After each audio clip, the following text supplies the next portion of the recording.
Hello everyone, so welcome back to another video. तो जैसे कि आप सभी को पता है, आपकी इधर अकाउंटेंसी की रिवीजन क्लासेस चल रही है, तो उसी रिवीजन क्लासेस को आगे बरकरार करते हुए आज आपकी मैराथन क्लास नंबर 19 है, जिसमें आज हम आपके न्यूली एडिट टॉपिक को डिस्कस करने वाले, स्टार्ट करने वाले, that is your cost accounting. आप सभी को बता दूं, आपके जितने भी ओल्ड टॉपिक्स है जो आपको पंचायत के एग्जाम में भी आए थे, वो हमने कंप्लीट एक बार रिवाइज भी कर लिया है। अब उसी चीज को आगे बरकरार करते हुए आपके न्यूली एडिट टॉपिक हम स्टार्ट करें। आप देख सकते हो ये आपकी 124 पेजों की पीडीएफ है, जिसमें आपके सिर्फ और सिर्फ न्यूली एडिट टॉपिक ही है। ये हम प्रॉपर्ली पढ़ चुके हैं, आपको मैं बता दूं, लेकिन ये सिर्फ और सिर्फ हमारी रिवीजन क्लास जाएगी। तो आपको बता दूं, आज से हम स्टार्ट करने जाए that is cost accounting. Cost accounting के ऊपर हमने अराउंड 5 to 6 लेक्चर्स पढ़े थे, लेकिन ये आपके विद इन 2 या 3 लेक्चर्स में कंप्लीट कर दूंगा, क्योंकि आपकी रिवीजन क्लासेस और थोड़ी सी लंबी आपकी ये क्लासेस जाने वाली है। और साथ में जैसे ये आपकी कॉस्ट अकाउंटिंग खत्म होगी, हम इसके कुछ एमसीक्यू भी करेंगे, जो हम आपके लिए टॉप 100 एमसीक्यू लेके आए थे रिलेटेड टू कॉस्ट अकाउंटिंग, और भी एक्स्ट्रा एमसीक्यू भी करेंगे। और आपकी एग्जाम से पहले मैं गारंटी देता हूं, आपके टॉपिक जितने भी अकाउंटेंसी है वो कंप्लीट हो जाएंगे। और मैं आपको एक बार फिर से विश्वास दिला देता हूं कि आपके जो एग्जाम है वो बहुत जल्द हो जाएगा। तो अपनी प्रिपरेशन को बीच में ना छोड़िए, प्रिपरेशन करते रहिए। आप देख सकते हो कि आपके कोविड केसेस में बहुत सी कह सकते हो जो केसेस है वो डिक्रीज हुए हैं, काफी हद तक डिक्रीज हुए हैं। तो मे बी चांसेस आपको बहुत जल्द इसका शेड्यूल भी आपके सामने हो। तो चलो बिना टाइम वेस्ट करते हुए आगे बढ़ते हैं। तो टॉपिक है हमारा कॉस्ट अकाउंटिंग, ठीक है। एक्चुअल में बहुत बड़ा टॉपिक है, मैं बता दूं, ठीक है। एक बुक होती है कॉस्ट अकाउंटिंग के ऊपर, आप एक सेमेस्टर लगाते हो कॉस्ट अकाउंटिंग को पढ़ने के लिए, वो भी पूरी नहीं हो पाती, मैं सही बोलूं तो बात होती है कॉस्ट अकाउंटिंग की। बात करते हैं तो इसमें क्या होता है, आप सभी को याद होगा, हमने इंट्रोडक्शन ऑफ अकाउंटेंसी में पढ़ा था दैट ब्रांचेस ऑफ अकाउंटिंग। तो वही चीज हम इधर फिर से एक बार दोहराते हैं, that there are 3 branches of accounting, that is financial accounting, cost accounting and management accounting। ऐसे अकाउंटिंग की बहुत ज्यादा ब्रांचेस है, for example human resource accounting, social accounting, और बहुत ज्यादा इसमें टाइप्स आ जाते हैं। लेकिन जो मेन गिनी जाती है, जो बेसिक गिनी जाती है, तो ये 3 अकाउंटिंग की ब्रांचेस है, that is your financial, cost and management. अभी जितना भी हमने पीछे पढ़ा, क्या पढ़ा सर? हमने पीछे पढ़ा sir general entry, ledger, trial balance, का फाइनेंशियल स्टेटमेंट, ये सब कुछ क्या था sir? This is our financial accounting. वो सब कुछ क्या था?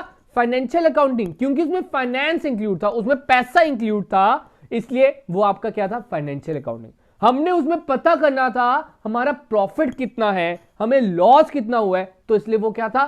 Financial accounting. अब आज से हम इसकी दूसरी अकाउंटिंग करने जा रहे हैं, दैट इज कॉस्ट अकाउंटिंग। तो सेकेंड अकाउंटिंग क्या थी? Cost accounting. जैसे ही आपको नाम बता रहा है, कॉस्ट, कॉस्ट मतलब सर कीमत, कीमत मतलब सर लागत, मतलब आपको कितनी कीमत पड़ी है। अब देखो हम क्या पढ़ रहे हैं सर, अकाउंटिंग असली में बिजनेस के रिलेटेड है सब कुछ। हमने व्यापार करना है, तो व्यापार करना है, व्यापार हम क्यों करेंगे? सब प्रॉफिट के मोटो से। हमने कितना कमाना है, हम आगे कितनी सैलरी दें, हम कितने आगे इंप्लॉय रखें, ताकि एंड में भी मेरे पास कुछ पॉकेट में बचे, जिससे मैं अपना घर पाल सकूं। यही चीज है ना। तो यही चीज आपने कॉस्ट अकाउंटिंग सिखाएगी। कॉस्ट अकाउंटिंग आपको बताएगा जो आप चीज बना रहे हो उसकी लागत कितनी है, उसकी कीमत कितनी है। फॉर एग्जाम्पल, ठीक है, अब जितनी भी आज की हम वीडियो पढ़ेंगे उसमें हम बनेंगे एक शर्ट मैन्युफैक्चर, एक शर्ट के व्यापारी बनने वाले हैं, शर्ट बनाने वाले बनने वाले हैं, कि हमने एक शर्ट बनाना है और उसको आगे बेचना है। ठीक है, आज की ये जो 1 घंटे का लेक्चर जाने वाला है, इसमें आप शर्ट के व्यापारी हो, ध्यान से समझ लो। बात होती है मेरी कॉस्ट अकाउंटिंग हो रही है, मैंने अकाउंट्स में लिखा कि हाँ मेरे शर्ट का माल इतना आया, शर्ट का जो कपड़ा था इतना आया, शर्ट के बटन इतने आए, शर्ट के कलर का डाई कलर इतना आया, शर्ट में कुछ कार्डबोर्ड वगैरह जैसे आप कॉलेज में डलते हैं वो इतने का आया, एंड सो ऑन, थ्रेड्स इतने के आए। तो उससे मैंने पता किया, उन सभी को कम्युलेट करके मैंने पता किया डेट मेरी कॉस्ट पड़ रही है 100 की, मुझे कीमत कितने की पड़ रही है? 100 की। अब ये जो 100 रुपए की कीमत पड़ रही है, यही मुझे बताएगी कि मैंने बेचना कितने का, क्योंकि मुझे पता चल गया ना 100 रुपए का। अगर मैं बिना पता किए मैं इसको 80 रुपए बेच देता, मुझे तो लॉस हो जाता, ठीक है ना, उसमें मुझे नुकसान हो जाता। लेकिन कॉस्ट अकाउंटिंग आपको बताएगी कि आपकी कीमत कितनी लगी है, आपको कितनी अमाउंट की पड़ रही है ये चीज, तो आप कितने की आगे बेचो ताकि प्रॉफिट। फॉर एग्जांपल मैंने बेचना है, मैंने 50 रुपए कमाने भी है इसके ऊपर, फॉर एग्जांपल मैंने इसके ऊपर 50 रुपए कमाने भी है, तो मैं इसको 150 की बेचूंगा। तो यही आपको कॉस्ट अकाउंटिंग बताएगी कि आपने कितने की बेचोगे। वो कैसे पता करोगे सर? पहले हम पता करेंगे हमें कीमत कितने की पड़ी है, ठीक है, तो कॉस्ट अकाउंटिंग में हमने ये सब कुछ ही पढ़ना है। तो चलो बिना टाइम वेस्ट करते आगे बढ़ते हैं। लिखा क्या है मैंने, cost accounting is a process of recording, analysing and reporting all of the company's cost related to the production of a product. मतलब कि कॉस्ट अकाउंटिंग क्या है, उसका अकाउंट, उसका लेख जोक, उसका लिखना, किसका, of all the company's cost, company की सभी cost related to the production of a product. आपने कोई प्रोडक्ट बनाना है, हम इधर प्रोडक्ट कौन सा बना रहे हैं सर, हम इधर प्रोडक्ट बना रहे हैं शर्ट। इधर हम प्रोडक्ट क्या बना रहे हैं, शर्ट। शर्ट की प्रोडक्शन के लिए, शर्ट को बनाने के लिए कितनी लागत लग रही है, कितनी कीमत लग रही है, उसका लेखा जोखा हम लिखेंगे। That is known as cost account. This is so that a company's management can make better financial decision, introduce efficiencies and budget accurately. अब ये हम क्यों करेंगे, इसका मेन मकसद ये है ताकि जो मैनेजमेंट है, जो बिजनेस को संभालने वाली है, जो कंपनी को संभालने वाली है, वो इसे प्रॉपरली एफिशिएंटली यूज कर सके, बेटर फाइनेंशियल डिसीजन ले सके और बजट बना सके एक्यूरेटली। ठीक है, ध्यान से समझना, मैं आपको एग्जांपल के तरीके से सिखाता हूं क्या है। देखो बिजनेस करने का मेन मोटो क्या है सर, बिजनेस करने का मेन मोटो है कमाई करना, प्रॉफिट कमाना, मेन मोटो यही है ना। ठीक है, अभी हमने ऊपर एग्जांपल ली थी, हम 100 रुपए की चीज बेच रहे हैं 150 में और मुझे प्रॉफिट हो रहा है सर 50 रुपए का, यही हो रहा था जी सर। अब मुझे 50 रुपए का प्रॉफिट हो रहा है, अब जो कॉस्ट अकाउंटिंग है वो मुझे बताएगा कि सर आप कैसे, देखो 150 की चीज मैं 150 में बेचूंगा, क्या मैं 150 की चीज 8000 में बेच के प्रॉफिट कमाऊं तो वो सही रहेगा, नो सर। फिर तो मेरी ये जो 8000 की जो मैं शर्ट बेचूंगा ये तो कोई लेगा नहीं। दूसरा जो मेरा कंपटीटर होगा, दूसरा मेरा जो कंपटीटर होगा वो इसी चीज को 150 में बेचेगा और मैं 8000 में बेचूंगा, 10,000 में बेचूंगा, तो क्या मुझे मेरी शर्ट कोई लेना पसंद करेगा, कोई नहीं लेगा सर। ठीक है ना, अब यही चीज हमने सीखनी है। कॉस्ट अकाउंटिंग मुझे बताएगा ये जो 100 रुपए है, जितनी की मुझे लागत पड़ रही है, जितनी की मुझे कीमत पड़ रही है, मैं इसको कैसे घटाऊं। ये जैसा है चल रहा है, 150 रुपए की मैं भी बेचता हूं, 150 रुपए का मेरा कंपटीटर भी बेच रहा है। ठीक है, अब मेरा मेन चीज है इस 100 रुपए को घटाना। मेन मोटो क्या है, इस 100 रुपए को घटाना। वो मुझे कौन बताएगा, कॉस्ट अकाउंटिंग बताएगा। कॉस्ट अकाउंटिंग आपको बताएगा हाँ जनाब आपका एक्स्ट्रा अमाउंट इधर लग रही है, आपकी एक्स्ट्रा लेबर इधर लग रही है। अगर आप 5 लेबर लगा रहे हो तो तब भी इतनी कॉस्ट पड़ रही है, अगर आप 4 लेबर लगाओगे तब भी आपका काम चल जाएगा। तो 5वें जो लेबर की आपकी जो कॉस्ट थी वो आप बचा सकते हो। मुझे तो से पता चलेगा अच्छा 98 का भी मैं बना सकता हूं ये प्रोडक्ट, मुझे इस प्रोडक्ट को बनाने में 98 रुपीज भी लग सकते हैं। अब मेरी कमाई कितनी होगी सर, 52 रुपीज। तो क्या 2 रुपए एक्स्ट्रा कमाए ना मैंने, तो मैं इस 150 रुपए को अगर मैंने ज्यादा बेचना चाहता हूं तो 148 में भी बेच सकता हूं। ये चीज आपको सिखाती है, मोर एफिशिएंटली आपको काम करना सिखाती है। अब देखो ये चीज नहीं करनी हमने, जब भी कॉस्ट अकाउंटिंग पढ़नी है क्वालिटी से कॉम्प्रोमाइज नहीं करना। जो क्वालिटी 100 रुपए में थी वही क्वालिटी आपने 98 में भी प्रोवाइड करनी है, क्योंकि आजकल जागो ग्राहक जागो बहुत हो गया, ग्राहक को जगा दिया हुआ है। जो ये बातें होती थी पहले, ग्राहक को पता नहीं होता था क्या लेना है, तो दुकानदार हमेशा कस्टमर को टोपी पहना देता था कुछ ना कुछ करके। लेकिन आजकल कंज्यूमर कोड्स हैं, आप उधर कंप्लेन कर सकते हो कि सर ये हमें गलत प्रोडक्ट दिया है, गलत क्वालिटी का दिया है, हमारे लिए हार्मफुल था। ठीक है, तो वही चीज देखो, यही चीज मैंने आपको इस पॉइंट में सिखाई है, दैट मैनेजमेंट को ये फाइनेंशियल डिसीजन लेने में मदद करेगा, एफिशिएंसीज इंट्रोड्यूस करने में मदद करेगा और बजट प्रॉपर्ली बनाने में मदद करेगा। अब जो बिजनेस है वो प्रॉपर्ली बजट बना लेते हैं कि हाँ अगले साल मुझे इतने की कीमत पड़ेगी, मतलब एक तरह से हम एस्टिमेशन, आप बजट को मान सकते हो एस्टिमेट करना। ठीक है, तो ये आपको कॉस्ट अकाउंटिंग ही बताएगा। The objective of cost accounting is to improve the business net profit margin. In simple words, we can say that it is a process by which we determine the cost of goods and services. मतलब simply हम we can say that ये वो process है जो cost of goods and services को पहचानने में मदद करता है। ठीक है, तो आप देख सकते हो बिल्कुल सिंपल लैंग्वेज में लिखा है। अब ये आप क्या थे, फीचर्स ऑफ कॉस्ट अकाउंटिंग। ठीक है, इसको पढ़ने से पहले ना हम ये पढ़ लेते हैं, what is cost, what is costing and what is cost accountancy. ठीक है, ये तीनों अलग अलग वर्ड है, ध्यान से समझना। ठीक है, क्या है, सबसे पहले कॉस्ट की बात करते हैं। Cost is defined as the expenditure incurred to produce a given goods or services. The cost will be the expenditure that is attributed to something. ठीक है, कॉस्ट क्या है? Cost is also defined as by the expenditure incurred to produce a given goods and services. Cost का मतलब कितना आपका खर्चा लग रहा है उस गुड्स को बनाने में। The cost will be the expenditure that is attributed on something, मतलब किसी चीज पे आपको कितनी लागत लगी, वो है कॉस्ट। अब बात होती है कॉस्टिंग। ठीक है, कॉस्ट अकाउंटिंग में तीनों टर्म्स ना अलग अलग है। आपसे एमसीक्यू उधर यही पूछ सकते हैं, what is the difference between cost and cost accountancy. Costing is a technique. Costing क्या है? टेक्निक है कीमत को जानने की। कॉस्ट क्या है? सर कीमत। कॉस्टिंग क्या है? सर वो टेक्निक है उस कीमत को जानने की। बड़ी ज्यादा टेक्निक्स है। ठीक है, तो वो आगे हम पढ़ेंगे, लेकिन बस आप इधर ये डिफरेंस याद रखो। थर्ड आइटम हमारी आती है कॉस्ट अकाउंटेंसी। थर्ड आइटम हमारी क्या आती है? Cost accountancy. ठीक है, अकाउंटेंसी क्या होता है सर? रिकॉर्डिंग, एक तरह से रिकॉर्डिंग, क्लासिफाइंग। ठीक है, तो ये वही चीज है, it is the application of principles. Cost accountancy है आपने प्रिंसिपल्स का यूज करना है, रूल्स का यूज करना है of costing and accounting. It is a science, art and practice with which a cost accountant practises cost ascertainment and cost control.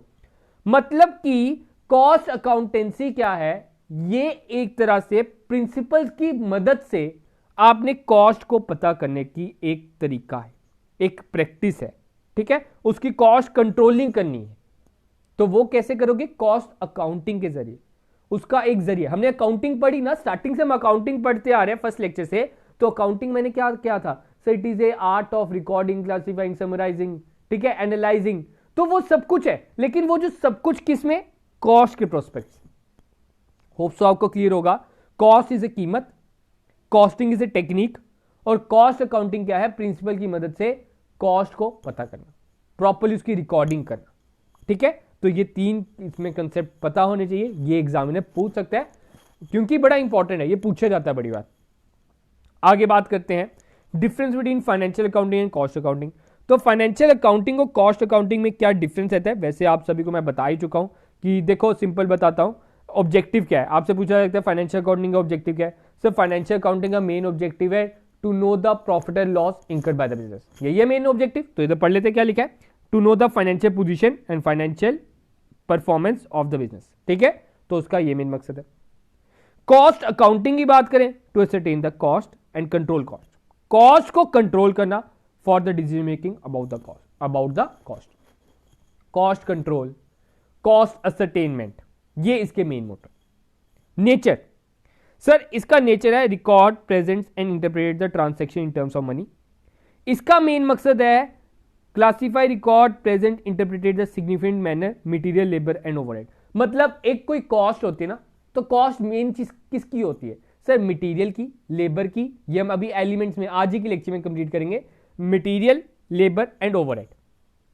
ठीक है, वो उसकी कीमत के अकॉर्डिंग। लेकिन इसकी बात करें, इसमें ट्रांसैक्शन की हम मनी में तोलते हैं। आगे बात करते हैं रिकॉर्डिंग ऑफ डाटा। इसमें क्या करता है? हिस्टोरिकल डाटा को रिकॉर्ड करता है, और ये it records and presents budgeted data. मैंने अभी आपको बताया ना, बजट क्या होता है? एस्टिमेट्स। तो आप इसमें कह सकते हो it is a historical cost as well as predetermined cost, future cost हम पहले ही प्री डिटरमाइन कर लेते हैं। ठीक है, तो वो हमारा क्या हो गया? कॉस्ट अकाउंटिंग का रिकॉर्डिंग ऑफ डाटा में ये आइटम आ सकते हैं। आपसे पूछा जा सकता है कि कॉस्ट अकाउंटिंग किस पर्पस लिया जाए? सर वो हिस्टोरिकल भी होता है, फ्यूचर भी होता है। यूजर्स ऑफ इंफॉर्मेशन, अब यूजर्स ऑफ इंफॉर्मेशन इसमें आप देख सकते हो एक्सटर्नल यूजर्स भी होते हैं, इंटरनल भी होते हैं, लेकिन कॉस्ट अकाउंटिंग में सिर्फ और सिर्फ इंटरनल है। याद रखना, ये पूछा जाएगा, मैं गारंटी देता हूं इस तरह का क्वेश्चन आ सकता है। ठीक है, उधर कंफ्यूज नहीं हो जाना। कॉस्ट अकाउंटिंग में सिर्फ और सिर्फ इंटरनल। क्या आप जब दुकान पे सामान लेने जाते हो, आप उससे चलो लेके आए, हाँ मैंने सर आज पिज्जा खाया, पिज्जा मैंने 300 रुपए का पिज्जा खाया। क्या आप डोमिनोज वाले से पूछते हो सर आपको ये पिज्जा बनाने में की कितनी कॉस्ट लगी? अगर आप पूछोगे, वो आपको सिक्योरिटी के जरिए चल बाहर निकल जाइए, इधर आने की जरूरत नहीं है। ठीक है, तो वो चीज हो जाएगी। यही चीज याद रखना कि जो कॉस्ट अकाउंटिंग है, it is a internal management, अंदर का बंदा ही कर सकता है। आगे बात करते हैं analysis of cost and profit. It shows the profit and loss of the business, और ये कॉस्ट पे ही है। टाइम पीरियड की बात करें, ये एक डेफिनेट पीरियड के लिए बनाई जाती है, जैसे हमने फाइनेंशियल अकाउंटिंग में पढ़ा कि 1 साल, 3 महीने, 6 महीने की एक डेफिनेट पीरियड की बनाई जाती है। लेकिन अगर बात करें they are prepared as and when required, जब आपको इसकी जरूरत है, जब आपको जरूरत पड़ी कि हाँ मैंने इसकी लागत पता करनी है, इसकी कीमत पता करनी है, अब कॉस्ट अकाउंटिंग कीजिए। Presentation of information, a set format is used for presenting financial information, there is no set format. अब मैं आपको बता दूं, अगर आपने अपनी इंफॉर्मेशन को प्रेजेंट करना है तो उधर एक सेट फॉर्मेट होता है अपनी डाटा को, जैसे हमने पढ़ा कि प्रॉफिट एंड लॉस का एक फॉर्मेट है, हमने पढ़ा कि बैलेंस शीट का एक फॉर्मेट है, हमने पढ़ा ना कि मैं आपको बोलूं आप एसेट्स को लेफ्ट हैंड साइड लिखो, क्या आप लिख सकते हो? नो सर, वो गलत है। उसका एक फॉर्मेट है, liability should be always on the left side and asset should be on the right side. तो वो एक फॉर्मेट है, लेकिन इसमें एक कोई सेट फॉर्मेट नहीं है। आपने इसमें कीमत ही तो पता करनी है, और ऊपर से इंटरनल बंदे हैं, एक्सटर्नल बंदे तो किसी को दिखानी नहीं, जिसको समझाने की जरूरत है। हम अपनी जितना हमें समझ आ जाए हम उसके अकॉर्डिंग अकाउंटिंग कर लेते हैं। अब एक कोई फीचर्स पढ़ लेते हैं। फीचर्स की बात करते हैं, ठीक है, ये आपके आगे फीचर्स। इट इज ए सब फील्ड इन अकाउंटिंग, मैंने अभी आपको बता दिया, it is a branch of accounting. आगे बोलता है provide charter to management for decision making, ये भी हम पढ़ चुके हैं कि डिसीजन मेकिंग में मदद करेगा। It helps to establish certain standard cost and budget which are compared with the actual cost to find out deviations or variances. अब ये भी एक इंपॉर्टेंट पॉइंट है, मैं आप सभी को बता दूं। It helps to establish standard cost, आपको बता देता है कि आपके स्टैंडर्ड कॉस्ट क्या होना चाहिए। कैसे सर? देखो मैंने वही एग्जांपल दी, एक शर्ट है 150 रुपए की, एक बंदा 150 रुपए की बेच रहा है, मैं उसको 8000 में बेच दूं, क्या मेरी शर्ट कोई लेगा? नहीं, मुझे वो बताएगा कि आपने कितनी स्टैंडर्ड कॉस्ट रखनी है। कॉस्ट अकाउंटिंग मुझे बताएगा मेरे बजट्स बनाने में, और बजट्स को कंपेयर करेगा एक्चुअल के साथ। ठीक है, बजट क्या है? फॉर एग्जांपल आज मैंने बजट बनाया कि सर हाँ नेक्स्ट जो हमारा प्रोडक्ट बनना है उसके ऊपर मैंने सब कुछ एस्टिमेटेड ले लिया कि मेरी जो लागत लगेगी वो 20 रुपए लगेगी। लेकिन जब बाद में प्रोडक्ट बना, ये मेरा क्या था? एस्टिमेट। जब मेरा बाद में प्रोडक्ट बना, मेरा प्रोडक्ट बना 22 रुपए का। अब इन दोनों को मैं कंपेयर करूंगा, मैं पता करूंगा मैंने एस्टिमेट किया था 20 रुपए, बना मेरा 22 रुपए, और उसमें से डेविएशंस पता करूंगा, मतलब कमी पेशी क्या रहेगी जनाब, जिसके कारण 2 रुपए ऊपर चल गया। मैं पता करूंगा इसमें क्या कमी रहेगी, मेरे से क्या गलती हो गई, कहां मैं कट कर सकता था अपनी कॉस्ट ताकि मेरा ये 20 रुपए का ही बनता, लेकिन बना 22 का है। तो ये इसका मेन मकसद है, comparison of budgeted cost with actual performance. It records income and expenditure relating to production of goods and services. ठीक है, ये आप सभी को पता ही होगा। It is as concerned with cost ascertainment, cost presentation, cost control और कॉस्ट रिडक्शन। ठीक है, कैसे कॉस्ट को घटाया जाए, कॉस्ट को कैसे कंट्रोल किया जाए, कॉस्ट को कैसे पहचानना है और कॉस्ट को कैसे प्रेजेंट करना है। तो ये इसके मेन मकसद है 4। Provides costing data that helps in fixing pricing for goods and services. मैंने जैसे स्टार्टिंग से हम देख रहे हैं कि 100 रुपए की चीज को मैंने 150 में बेचना है, तो ये मुझे फिक्स करने में मदद करती है कि मैं अपनी ये जो चीज है कितने की बेचूं ताकि मुझे एप्रोप्रिएट प्रॉफिट हो जाए। ठीक है, अब पढ़ते हैं ऑब्जेक्टिव्स। ठीक है, ऑब्जेक्टिव्स की बात करते हैं। It ascertain the cost per unit of the different product. ठीक है, पर यूनिट क्या कॉस्ट लग रही है इसकी। Disclosure of sources of wastage, कहां पे ये वेस्टेज हो रहा है वो हमें बता देगा कि हाँ आप लेबर ज्यादा वेस्ट कर रहे हो, आप मटेरियल ज्यादा वेस्ट कर रहे हो, आप टाइम ज्यादा वेस्ट कर रहे हो, आप कोई इक्विपमेंट ज्यादा वेस्ट कर रहे हो। ठीक है, ये हमें कॉस्ट अकाउंटिंग ही बताएगा, और उस वेस्टेज को हम रिड्यूस करेंगे जिससे हमारी कीमत कम हो जाएगी। ठीक है, provide requisite data and help in fixing the price of products manufactured और सर्विसेज रेंडर्ड। ठीक है, फिक्सिंग ऑफ प्राइस में मदद करता है, मैक्सिमाइजेशन ऑफ प्रॉफिट में मदद करेगा, डिसीजन मेकिंग एंड कंट्रोल में मदद करेगा, helps in preparation of budget में मदद करेगा, to prevent errors and fraud में मदद करेगा। ठीक है, रिलायबल इंफॉर्मेशन देगा मैनेजमेंट को, कॉस्टिंग प्रॉफिट या लॉस। ठीक है, आपकी जो कॉस्टिंग है आपने कितनी की बेचोगे ताकि आपको प्रॉफिट या लॉस हो, to these products by selling which of the revenue have been arisen. ठीक है, तो यही चीज है मेन आपके ऑब्जेक्टिव। देखो सिंपल, हम अभी ऊपर से जो 20 मिनट के ये लेक्चर बन गया, 20 मिनट में हम यही पढ़ रहे हैं क्या था, और यही मैंने सब कुछ लिखा हुआ है। देखो मैं चाहता हूं आप तक हर एक पॉइंट पहुंचाया जाए। ये मैंने आपको फीचर्स बताए, आपने पढ़े, बिल्कुल समझने वाले लेमैन लैंग्वेज में लिखे हुए हैं। कोई कहो कि कोई कट फॉरवर्ड वाला नहीं है कि हाँ रट्टाफिकेशन ऐसा करना पड़ेगा, वो नहीं, ऐसा नहीं। तो इधर से ही आपको क्वेश्चन आने, which of the following is not the feature of a cost accounting, which of the following is not the objective of a cost accounting। तो मैंने इधर कॉस्ट अकाउंटिंग आपको ऑब्जेक्टिव सारे बता दिए, उसके मेन मेन मकसद क्या है, और भी हो सकते हैं, वो बिल्कुल आपको बेसिकली पता है, ठीक है। उधर ऑप्शंस को आपने देखना है, मोस्ट ऑफ द हमने इधर पढ़ लिए ऑब्जेक्टिव्स, ठीक है। अब आगे बढ़ते हैं, आगे बात हो रही है एडवांटेजेस ऑफ अकाउंटिंग, ठीक है। अकाउंटिंग एडवांटेजेस क्या है, देखो मैंने इसको एक्सप्लेन नहीं किया, सिंपली पॉइंट्स में लिखा है that it measures improving efficiency, identification of unprofitable activities, मुझे पता चल जाएगा मेरी ऐसी कौन सी एक्टिविटीज है जो मुझे फायदा नहीं दे रही, तो उन एक्टिविटीज को मैं हटा ही दूंगा और ऑब्वियसली बात है मेरी कॉस्ट रिड्यूस हो जाएगी।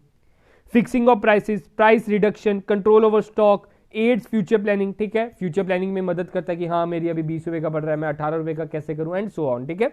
तो ये सब कुछ इसमें मदद करता है। देखो आपको एक लाइव एग्जांपल देता हूं, आप सभी को मैगी के बारे में पता होगा, ठीक जी सर। मैगी का क्या हुआ था, एक टाइम पे मैगी 12 रुपए की होगी थी, मैगी क्या होगी थी सर, 12 रुपए की मैगी होगी थी। उधर क्या हुआ, देखो हम मैगी को महंगी ज्यादा, जो आपके कंपटीटर्स है ना, ये होता है परफेक्ट कंपटीशन, तो इधर कंपटीशन है परफेक्ट, तो जितने का आपका प्रोडक्ट दूसरा वाला बेचा आपको उतने का ही बेचना पड़ेगा। अब क्या हुआ था, इस टाइम पे मैगी का जो सेल थी वो हो गई थी, घट गई थी। मैगी वालों ने सोचा हम 12 रुपए की कर देते हैं, हम कमाई ज्यादा हो जाएगी, लेकिन उन्होंने देखा हमने मैगी 12 रुपए की कर दी है, हमारी सेल घट गई है, उधर से क्या हुआ, नुकसान। फिर उन्हें कुछ ही महीनों में उन्हें एहसास हो गया, उन्होंने क्या किया, मैगी का रेट फिर से 10 रुपए कर दिया। ये लाइव एग्जांपल है, मेरे साथ हुआ है, आपके साथ भी हुआ होगा। मैं दुकानदार के पास गया, पॉकेट में 10 रुपए लेके गया था, सर एक मैगी दे दो, मैंने मैगी का पैकेट लिया, 10 रुपए दिए, सर अब 12 रुपए की हो गई है। मैंने कहा सर मैं 10 रुपए ही लाया हूं, तो कहता मैगी दे दो, ये लो yippee पकड़ लो, तो मुझे yippee लेने पड़े थे उस दिन। यही चीज आपको मैं बता रहा हूं कि आपको इधर ये कॉस्ट अकाउंटिंग आपको सिखाएगा, ये चीज क्या कौन सिखाएगा, कॉस्ट अकाउंटिंग आपको बताएगा, ठीक है। Limitations of cost accounting, cost accounting के लिमिटेशंस क्या है, इट इज एक्सपेंसिव, ठीक है, एक तरह से आप कह सकते हो एक्स्ट्रा ही बर्डन है हमारा, एक तरह से हम कॉस्ट अकाउंटेंट लाएंगे, उसको सैलरी देंगे, तो थोड़ा सा एक्सपेंसिव भी गिना जाता है। इट इज नॉट रिलायबल, कभी कभार ये रिलायबल नहीं होती, because it is stated at cost accounting. अभी मैंने बताया बजट्स के बारे में, बजट्स क्या है सर, एस्टिमेट्स, हम एस्टिमेट लगा लेते हैं कि हमारा आगे इतने का प्रोडक्ट बनेगा, लेकिन क्या एस्टिमेट सही हो सकता है। मैंने इधर पेट्रोल का रेट डाला था अपने एस्टिमेट में 70 रुपए, ठीक है, लेकिन पेट्रोल इस टाइम पे तो 100 रुपए का है, ठीक है ना। तो यही चीज ये रिलायबल नहीं है, हमें ये गलत इंफॉर्मेशन भी दे सकता है। Not applicable to small concern, small concern के लिए एप्लीकेबल नहीं है, क्योंकि छोटे मोटे व्यापारी जो हैं वो अगर कॉस्ट अकाउंटिंग पे पैसा खर्चने बैठ गए कितना कमाएंगे, ठीक है ना, उनकी कॉस्ट, उनको तो लॉस होने बैठ जाएगा, तो ये स्मॉल साइज बिजनेस के लिए एक्सपेंसिव गिना जाता है। आगे बात करते हैं that elements of cost, cost के क्या क्या एलिमेंट्स हैं, ठीक है, आज यही करते हैं। आपका मैक्सिमम कॉस्ट अकाउंटिंग मैं कहूंगा 30-40% आज की वीडियो में खत्म। एलिमेंट्स ऑफ कॉस्ट क्या आता है, that there are 3 elements of cost, ये मोस्ट इंपॉर्टेंट रहेगा, अभी जो मैं पढ़ाने वाला हूं ना, ये कॉस्ट अकाउंटिंग मोस्ट इंपॉर्टेंट है। आपसे पूछा जाएगा what are the elements of cost, cost में मेन कंपोनेंट कौन सा जाने वाला है, तो कॉस्ट में मेन कंपोनेंट जाने वाला है मटेरियल, लेबर, एक्सपेंस। अब बात करते हैं शर्ट की, मैंने आपको बोला ना शर्ट मैन्युफैक्चरर हम, तो शर्ट आप बनाते हो तो शर्ट में मेन कंपोनेंट क्या रहता है, एक मटेरियल, मटेरियल का खर्चा, एक उसको बनाने का खर्चा, और एक आप कह सकते हो छोटे मोटे दूसरे खर्चे, ये 3 चीजें। तो एलिमेंट्स ऑफ कॉस्ट 3 ही है, material, labour and cost. Material को भी 3 में सब डिवाइड किया, direct material, indirect material, sorry 2 में, लेबर को भी 2 में, direct labour, indirect labour, expenses को भी 2 में, डायरेक्ट एक्सपेंसेस और इनडायरेक्ट एक्सपेंसेस।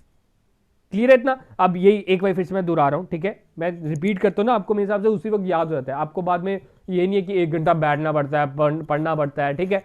तो यही देखो, आपसे पूछा जाएगा द एलिमेंट्स ऑफ कॉस्ट कौन कौन से, आपका आंसर है सर, ईशान सर ने बताया था that the material, the labour and the expenses, 3 चीज इसमें इंक्लूड होती है। इन तीनों को हमने 2 हिस्सों में बांटा है, that is direct, indirect, direct, indirect, direct, indirect.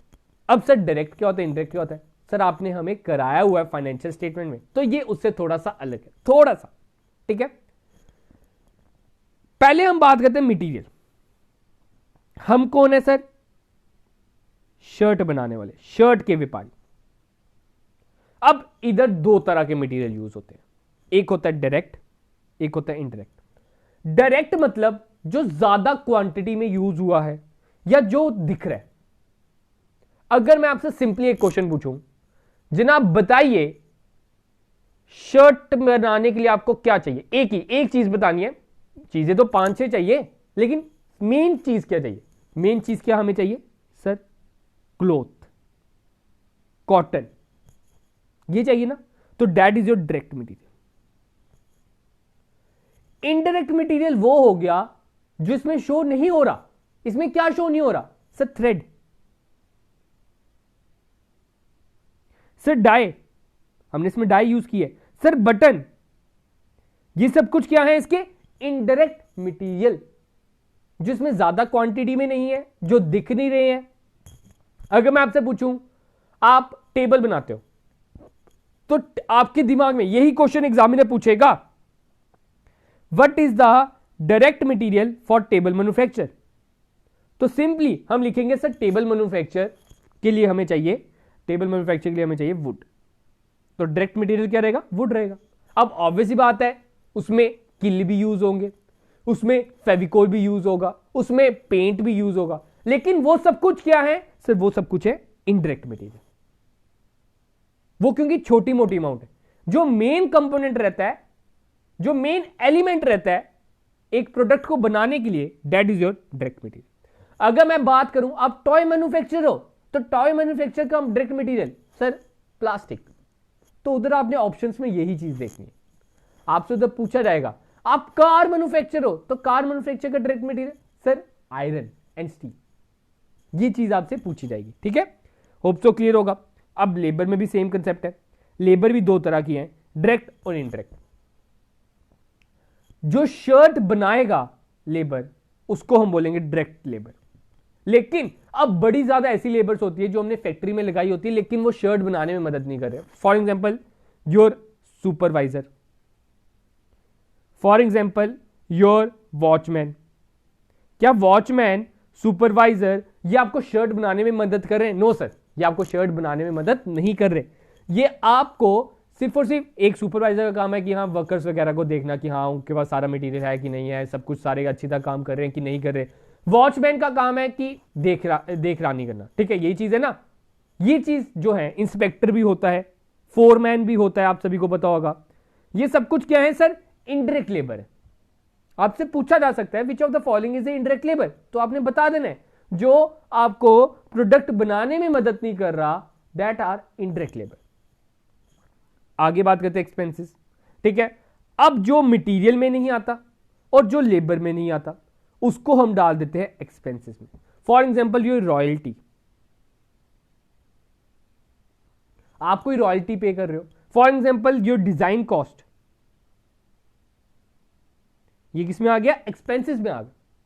आप सभी को होता है, अब शर्ट का कोई डिजाइन है, कॉपीराइट्स होते हैं, उस शर्ट का डिजाइन अगर आपने यूज भी करना है तो आपको वो कॉपीराइट लेना पड़ेगा। तो वो जो डिजाइन का कॉस्ट है वो हम किस में डालेंगे सर? एक्सपेंसेस में डालेंगे, ठीक है। तो ये भी कौन कौन से आ गए सर? एक डायरेक्ट आ गया, एक इनडायरेक्ट आ गया, ठीक है। तो यही आपका आ जाता है। तो अगर इनडायरेक्ट एक्सपेंसेस में बात करें तो आपका रेंट ऑफ फैक्ट्री आप कह सकते हो, ठीक है। आपका देखो रेंट ऑफ फैक्ट्री एक्चुअल में हमारा आता था, डायरेक्ट में आता था इन योर फाइनेंशियल अकाउंटिंग, लेकिन कॉस्ट अकाउंटिंग में बात करें, हम इधर शर्ट की लागत की बात करें, शर्ट बना रहे हैं अभी, ठीक है, इधर हम वो नहीं देख रहे, तो उधर आपका इस सेंस में वो आ जाता है। अब अगर हम इन तीनों इनडायरेक्ट को जोड़ दें, अगर ये तीनों को तीनों इनडायरेक्ट मटेरियल, इनडायरेक्ट लेबर और इनडायरेक्ट एक्सपेंसेस को जोड़ दें, तो इन तीनों का कम्युलेटिव नाम दिया है ओवरहेड। इन तीनों को इकट्ठा नाम क्या दिया है? ओवरहेड। मतलब indirect material plus indirect labour plus indirect expense is equal to overhead, is equal to overhead. और ओवरहेड को भी आगे बांट दिया, मतलब ये जो ओवरहेड एक्सपेंस है ना, ये आपके 3 हिस्सों में होते हैं, एक फैक्ट्री लेवल पे, एक ऑफिस लेवल पे, एक सेलिंग एंड डिस्ट्रीब्यूशन ओवरहेड। ये सब कुछ हम नीचे पढ़ेंगे। होप सो आपको क्लियर होगा। एक बार मैं फिर से, देखो स्क्रीन हट गई जी सर। सर हमने पढ़ा elements of cost. Element of cost sir 3 है, that is your material, labour and expenses. Sir इन तीनों को भी हमने दो हिस्सों में बांट दिया, डायरेक्ट मटेरियल और indirect material. Sir direct expenses, indirect expenses, sir direct labour and indirect labour. Sir direct वो है जो उसको बनाने में उसके ऊपर मेन काम कर रहे हैं, उनको डालेंगे डायरेक्ट में, और जो बाकी बच गए दैट इज इनडायरेक्ट। इनडायरेक्ट के जो हम कम्युलेटिव नाम बोलते हैं, indirect expenses plus indirect labour plus indirect material, इन तीनों का कम्युलेटिव नाम है ओवरहेड। इन तीनों का कम्युलेटिव नाम क्या है? ओवरहेड। अब ये जो ओवरहेड भी है ये 3 वैरायटीज में होते हैं, that is your factory overhead, office overhead and selling and distribution overhead. तो यही चीज आगे पढ़ लेते हैं। आप देख सकते हो the elements of cost of these elements which constitute the cost of manufacture of product. We can broadly divide into 3 categories, that is material, labor and expense. Again we can bifurcate these elements of cost into 2 categories, direct material, indirect material, direct labor and indirect labor, direct expenses, indirect expenses. पहले बात करते हैं direct material की। तो direct material में क्या आ जाएगा? It represents the raw material of goods necessary to produce or manufacture product. The cost of direct material varies according to the level of output. For example wood is a direct material for table. ये आपको एक example मैंने दे दी है, जो मैंने चिंग चिंग कितना आपको बताया है डायरेक्ट लेबर के बारे में, ये वो सब कुछ ही लिखा, और इधर आप एग्जांपल भी पूछ देख सकते हो। अब आपको देखो एग्जाम में इसी तरह का एमसीक्यू आना है कि अगर हम बात करें would is the direct material for dash, आपको उधर होगा कार, आपको उधर होगा वॉल्स, आपको उधर होगा टॉयज, आपको उधर होगा फर्नीचर। तो ऑब्वियस ही बात है वुड किसका होगा डायरेक्ट मटेरियल? सर फर्नीचर का। बस ये क्वेश्चन आपको उधर पूछा जा सकता है। फिर इनडायरेक्ट मटेरियल की बात करते हैं तो इनडायरेक्ट मटेरियल में आप एग्जांपल दे सकते हो, nails to make a table. Table बनाने के लिए जो आपको कील चाहिए हम उसको बोलेंगे इनडायरेक्ट मटेरियल। टेबल बनाने के लिए जो आपको फेविकोल चाहिए उसको हम क्या बोलेंगे? Indirect material. टेबल बनाने के लिए जो आपको फेविकोल चाहिए उसको हम क्या बोलेंगे? Indirect material. आगे आता है direct labour.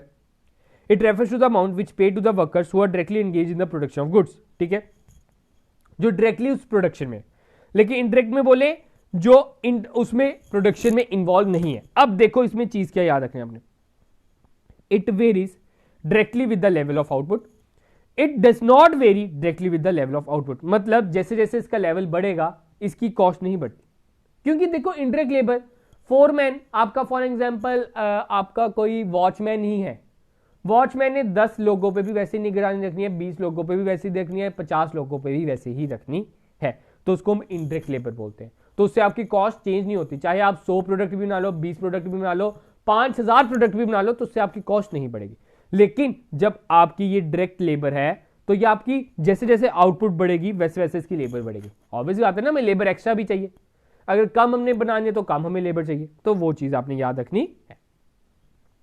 Direct expenses, it refers to the expenses that are specifically incurred by the enterprises to produce a product.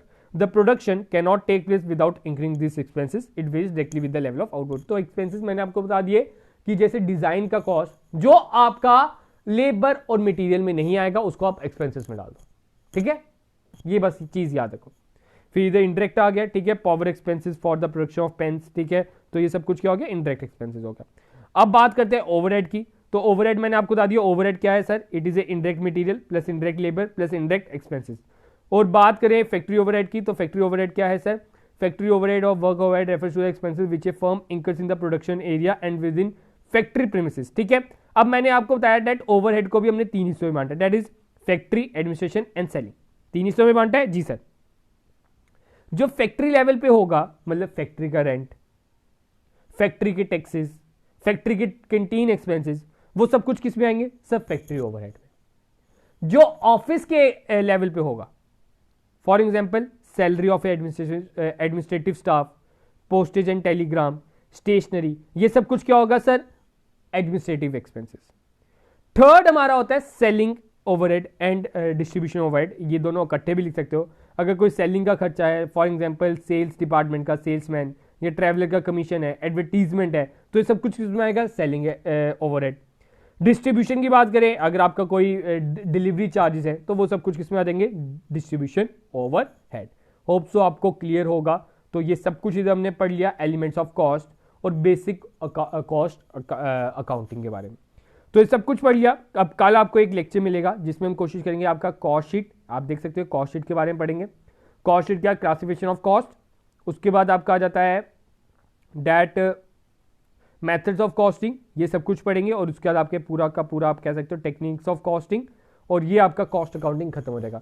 मैं कोशिश करूंगा कि वेरी नेक्स्ट लेक्चर में ही आपका मतलब लेक्चर नंबर 20 में ही आपका कंप्लीट हो जाएगा, पूरा का पूरा ये आपका कंप्लीट हो जाएगा कॉस्ट अकाउंटिंग। उसके बाद नेक्स्ट लेक्चर हम सिर्फ और सिर्फ एमसीक्यू सीरीज लेके आएंगे। तो घबराओ मत, टाइम से पहले ही आपका ये अकाउंटेंसी जितना है मैं कंप्लीट कर दूंगा और आपकी जीके की कोशिश करूंगा मैक्सिमम टू मैक्सिमम टॉपिक आप तक मैराथन क्लासेस के थ्रू पहुंचा सकूं एग्जाम से पहले। और आप सभी को बता दूं आपके इधर जेके पीएसआई की क्लासेस चल रही है, आप उसको एंजॉय कर सकते हो प्रॉपर्ली। मैंने प्लेलिस्ट बनाई हुई है, पॉलिटी के ऊपर 3-4 लेक्चर्स आ गए हैं, आपके मैथ्स के ऊपर 3-4 लेक्चर्स आ गए हैं, आपके बात करें डेट इज हिस्ट्री सेक्शन भी आपकी स्टार्ट होगी। तो बहुत जल्द जैसे ही मेरा अकाउंटेंसी खत्म होता है तो उस चीज में मैं भी आपके साथ जुड़ जाऊंगा। आपकी जो जीके सेक्शन है वो भी चलती रहेगी और जेके पीएसआई के भी जितने भी जीके सेक्शन है वो भी चलती रहेगी। तो हम 2-in-1 काम करेंगे, तो उधर आपके घबराने वाली कोई बात नहीं। तो जो भी इस चैनल पे नहीं है वो चैनल को सब्सक्राइब कर ले, लाइक कर ले और शेयर बटन को जरूर दबाइएगा। तो गाइस आज का अपने लेक्चर इतना ही रखते, तो मिलते हैं कल अपने नए लेक्चर के साथ। तब तक के लिए आप सबसे अलविदा, take care and take rest.